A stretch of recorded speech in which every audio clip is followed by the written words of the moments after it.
So dear students, in this video I will be discussing two more questions of exercise 9.6 based on linear differential equations, chapter 9, class 12th maths NCERT. See question number 13. Question number 13, 9.6. Differential equation is dy by dx plus 2y tan x is equal to sin x, y equal to 0, x equal to pi by 3. So here you have to find particular solution for this differential equation. So clearly it is a differential equation linear in y,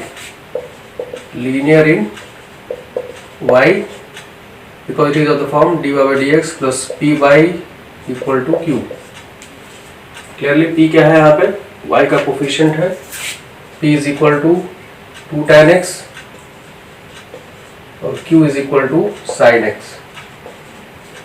So first step, find the integrating factor. Integrating factor is e power p dx, that is e power 2 tan x dx.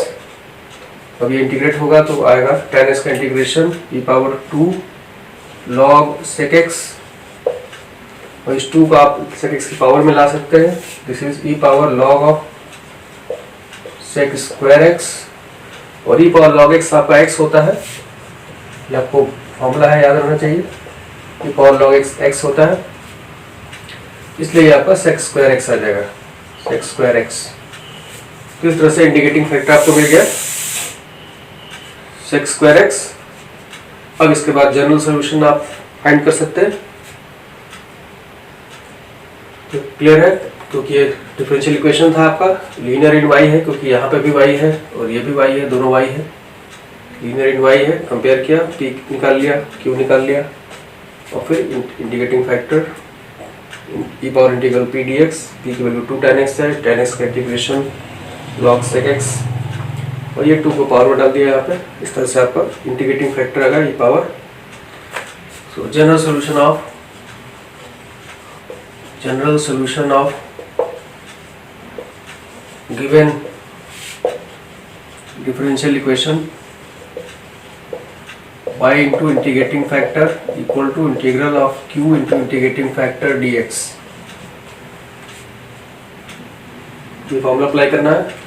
y equal to y, integrating factor आपका निकल चुका है sec square x, y into sec square x is equal to q आपका है sin x into sec square x dx.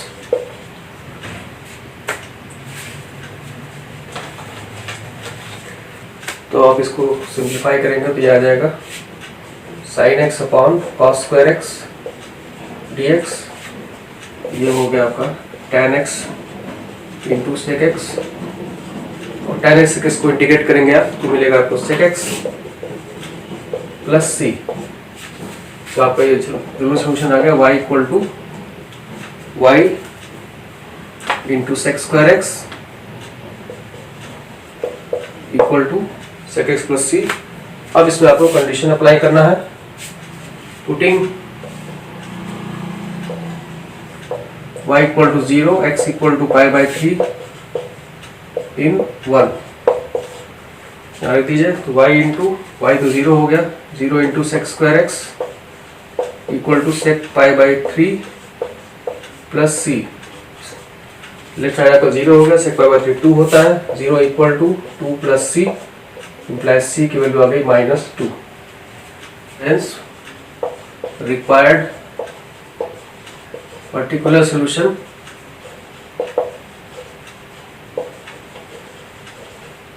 क्या करना है आपको, c की वैल्यू यहाँ रख देना है.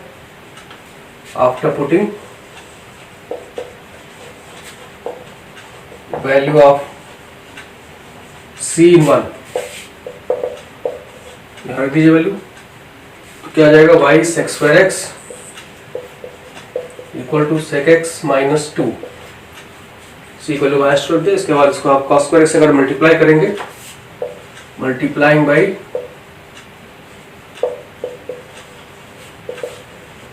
cos square x on both sides, क्या मिल जाएगा आपको y sec square x into cos square x 1 हो जाएगा, y equal to cos x यहाँ बचेगा आपके पास माइनस 2 cos square x। ये आपका रिक्वायर्ड पर्टिकुलर सोल्यूशन है, cos x minus 2 cos square x। क्योंकि sec square x into cos square x तो 1 हो जाएगा, और यहाँ पर आपको sec x into cos square x करेंगे तो x से cos कैंसिल हो जाएगा, एक cos बचेगा आपको, तो यहाँ माइनस 2 cos square x। तो इस तरह से ये क्वेश्चन आपका कंप्लीट हुआ, पर्टिकुलर सोल्यूशन था इसमें। तो क्वेश्चन नंबर 14, क्वेश्चन नंबर 14 है आपका 1 plus X square D Y by D X plus 2xy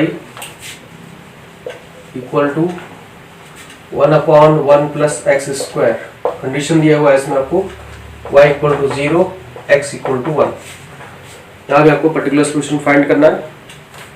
पहले इसको प्रॉपर फॉर्म में कन्वर्ट करने के लिए डिवाइड बाई डी एक्स से कोफिशिएंट 1 बनाएंगे, डिवाइड करेंगे 1 प्लस एक्स स्क्वायर से, तो आपके पास मिलेगा divide by D X plus 2x upon 1 plus X square y equal to 1/1 plus X square whole square हो जाएगा यहाँ पे। अब ये प्रॉपर फॉर्म में आ गया क्योंकि यहाँ divide by D x coefficient 1 है, it is linear in y, linear in y, क्योंकि ये भी y है और ये भी y है, तो बाकी x का फंक्शन है, ये भी x का फंक्शन है।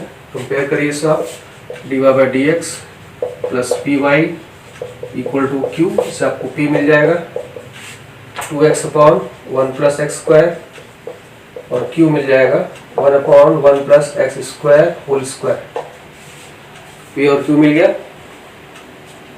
अब नेक्स्ट स्टेप होगा इसका इंटीग्रेटिंग फैक्टर फाइंड करना। Integrating factor is e power p dx, that is e power 2x upon 1 plus X square dx। अब इसको जब आप इंटीग्रेट करेंगे तो डिनोमिनेटर में 1 प्लस एक्स स्क्वायर है, इसका डेरिवेटिव न्यूमरेटर में लिखा हुआ है, इसलिए लॉग फॉर्म में आंसर आ जाएगा e power log of 1 plus X square, और e पावर लॉग x होता है, इसलिए आपको फाइनली आ जाएगा 1 प्लस एक्स स्क्वायर। ये आपका इंटीग्रेटिंग फैक्टर आ गया 1 प्लस एक्स स्क्वायर। अब आप जनरल सोल्यूशन फाइंड कर सकते हैं।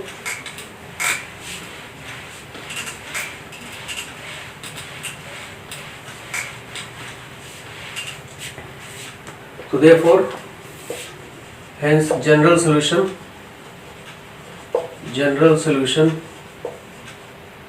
is given by, क्या होगा, y into integrating factor is equal to integral of q into integrating factor dx।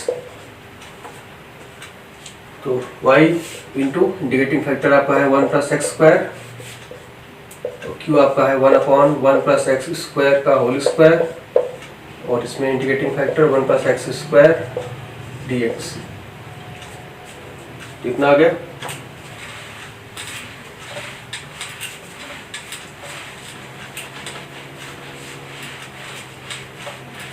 तो ये हो जाएगा आपका, एक पावर कैंसिल हो जाएगी इसकी यहाँ से, तो ये बचा आपके पास dx upon 1 plus X square, और इसको आप इंडिकेट कर सकते हैं, स्टैंडर्ड रिजल्ट है tan inverse x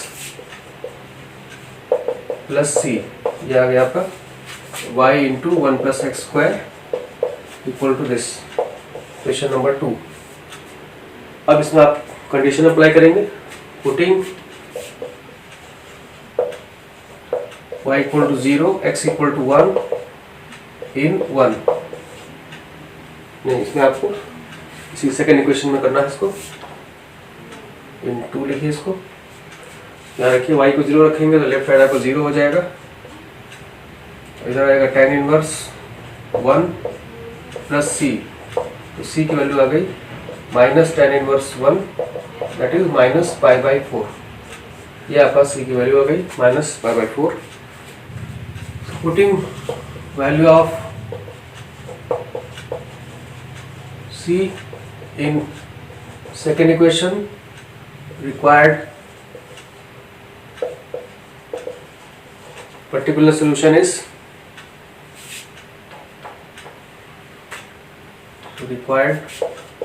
particular solution